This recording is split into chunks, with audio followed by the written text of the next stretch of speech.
Deltopectoral approach is a workhorse for anterior approach to the shoulder. Proximal humeral fracture and stabilizers of unstable shoulders. Beach chair position. Tilted feet to avoid patient sliding down. There have been reports of sciatic nerve injury. Landmarks as tip of coracoid and extend distally at the laterally to the insertion of deltoid. Internervous plane between deltoid and pect major.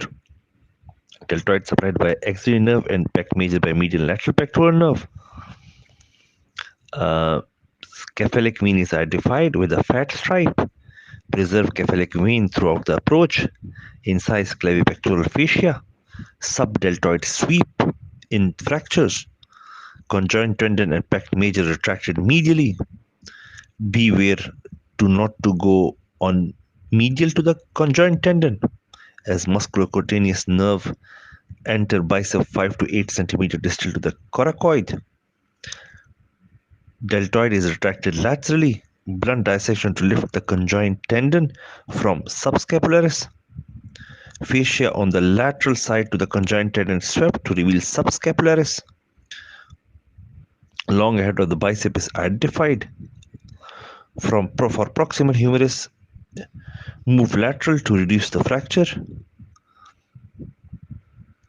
Stay switches are taken on subscapularis 1 to 2 centimeter from the insertion with arm in external rotation.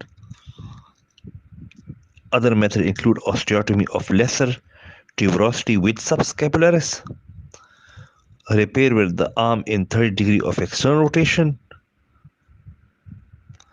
To optimize exposure, you can recess deltoid insertion from acromion and humerus. Other way around, you can do coracoid osteotomy. You can extend distally as an anterior lateral approach to the humerus. Very tight shoulders may require release of upper half part of pect major.